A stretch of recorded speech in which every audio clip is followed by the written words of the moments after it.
Hi.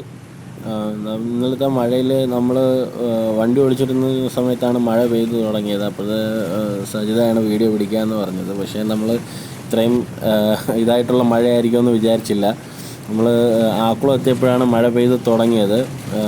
ഇത്രയും സ്പീഡിലല്ല വണ്ടി വന്നത്. മോളുള്ളതുകൊണ്ട് വണ്ടി പതുക്കെ തന്നെയാണ് വന്നത്. ഇത് സ്പീഡാക്കി കാണിച്ചിരിക്കുകയാണ് സമയം കുറയ്ക്കാൻ വേണ്ടിയിട്ട്. നല്ല കാറ്റ് മഴയായിരുന്നു.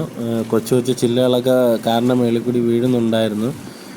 പക്ഷെ നമ്മൾ വന്നത് ബൈ റോഡ് ആയതുകൊണ്ട് നിർത്തിയിടാനും ഇച്ചിരി മരങ്ങളില്ലാത്ത ഭാഗത്തോട്ട് നിർത്തിയിടാനും വിചാരിച്ചാൽ അങ്ങനത്തെ സ്ഥലങ്ങളില്ലായിരുന്നു.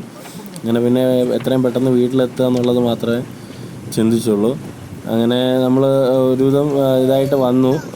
കുഴപ്പമൊന്നുമില്ലാതെ തിരിച്ച് വീട്ടിലെത്തി. മരങ്ങളൊക്കെ വീഴുമെന്ന് അറിയാമായിരുന്നു. എവിടെയെങ്കിലുമൊക്കെ എന്തെങ്കിലും വീണിട്ടുണ്ടാവും എന്ന് പ്രതീക്ഷിച്ച് തന്നെയാണ് വന്നത്. വീട്ടിൽ വന്നപ്പോൾ കറണ്ടില്ല. അപ്പോൾ തന്നെ മനസ്സിലായി എവിടെയോ മരം വീണിട്ടുണ്ടെന്ന്. ഈ കാണുന്ന വഴിയുടെ 100 മീറ്റർ മുന്നെയാണ് ആക്ച്വലി മരം വീണത്. അത് നമ്മൾ പിന്നെ കുറച്ച് കഴിഞ്ഞ് അച്ഛനെ കൊണ്ട് വാക്സിനേഷൻ എടുക്കാൻ പോകാൻ വേണ്ടി ഇറങ്ങിയപ്പോഴാണ് അറിഞ്ഞത്. പിന്നെ നമ്മളൊരു 3-4 കിലോമീറ്റർ ചുറ്റിയാണ് വാക്സിനേഷൻ എടുക്കാൻ പോയത്.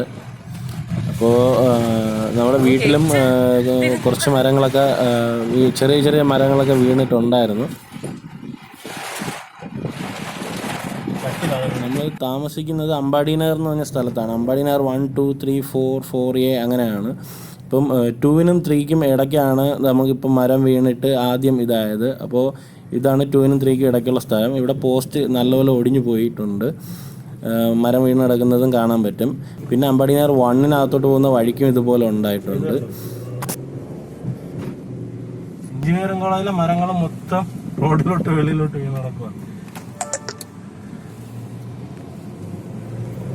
ഇന്നിനി എന്ത് വന്നാലും കറണ്ട് വരൂല എന്നാണ് നമ്മുടെ വിശ്വാസം. കാരണം 4ആയിട്ടൊക്കെ ഒരു പോസ്റ്റ് ഒടിഞ്ഞിട്ട് ലൈൻ കമ്പി വെളിയിൽ കിടക്കുവാണെങ്കിൽ ഇന്ന് എന്ത് വന്നാലും വരത്തില്ല. കാരണം അവർക്ക് എന്തോ ചെയ്യാൻ പറ്റും? KCBക്കാർ എന്തോരം പണി ചെയ്യും ദൈവത്തിനറിയാം. അതുകൊണ്ട് NH വഴി പോകാനാണ് ഇന്നത്തെ തീരുമാനം. കാരണം ബൈ റോഡ് വഴിയിലൊക്കെ കയറിയാൽ ബൈ റോഡിലൊക്കെ മരം വീണ് കിടപ്പുണ്ടെങ്കിൽ നമ്മൾ വഴിയിലായി പോകും.